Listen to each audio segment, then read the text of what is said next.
స్వతంత్ర భారత చరిత్రలో నరేంద్ర మోడీ రికార్డుని ఇంకెవరూ అధిగమించలేరేమో. ఎందుకు అంటే అంతకుముందు స్వతంత్రం వచ్చాక ఇన్నేళ్లలో ఉన్నటువంటి మెడికల్ సీట్లకి అదే స్థాయిలో ఇప్పుడు మెడికల్ సీట్లు ఇచ్చారు. అది ఒక్క 10 ఏళ్లలో సాధించారు. అలాగే మెడికల్ కళాశాలలు జిల్లాకి ఒకటి అన్నటువంటి తీసుకొచ్చారు.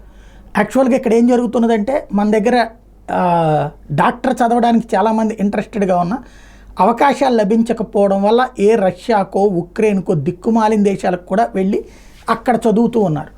డబ్బులు లక్షలు కాదు లక్షలతో ప్రారంభమై కోట్ల రూపాయలు అక్కడికి వెళ్ళిపోతుంది. విదేశీ మారక ద్రవ్యం మంది అక్కడికి పోతుంది. అదే సందర్భంలో అక్కడ చదివాక మళ్ళీ ఇక్కడికి వచ్చి ఉద్యోగాలు చేయాలంటే పెద్ద సమస్య.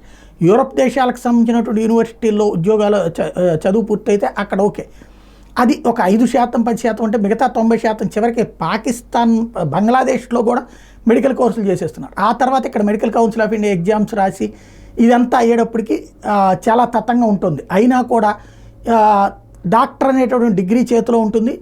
కార్పొరేట్ హాస్పిటల్ వాళ్ళు వీళ్ళని అక్కడ నియమించుకుంటున్నారు. దాంతో ఖచ్చితంగా చేరిపోతున్నటువంటి పరిస్థితి ఉంది. ఈ పరిస్థితిని గమనించి ఇంకోటి ఇక్కడ మంచి సబ్జెక్ట్ ఉన్నటువంటి డాక్టర్లందరూ ఎగ్జామ్స్ రాసి యూరప్ దేశాలకు వలస వెళ్ళిపోతున్నారు. అక్కడ ఎక్కువ జీతాలు వస్తాయి కాబట్టి ఇక్కడ డాక్టర్ల కొరత ఎదురవుతుంది. కరోనా తర్వాత కనిపించినటువంటి ఆ పరిస్థితిని సెటరేట్ చేయడంతో పాటుగా వార్డు హాస్పిటల్ అంటే ప్రపంచంలోని ఏదైతే అగ్రదేశాలు ఏవైతే ఉంటాయో ఆ దేశాలలో ఒక ప్రధానమైనటువంటి విధానం అమల్లో ఉంది. ఏంటంటే విద్యా వైద్యం ఉచితంగా ఇస్తాయి. అదే ఈ దేశంలో కూడా అమలు చేయాలని భావిస్తున్నటువంటి నరేంద్ర మోడీ ప్రతి జిల్లాకి ఒక మెడికల్ హాస్పిటల్తో పాటుగా అంటే కాలేజ్ కమ్ హాస్పిటల్, అట్లాగే ఇప్పుడు మనం చూసే ఏరియా హాస్పిటల్లన్నీ కూడా మోడీ సర్కార్ ఓకే చేసినటువంటిదే. అలాగే అక్కడ రిక్రూట్మెంట్లు ఇవన్నీ కూడా కీలకమైనటువంటివే. తద్వారా మెడికల్ అందుబాటులో తీసుకురావాలనుకున్నారు.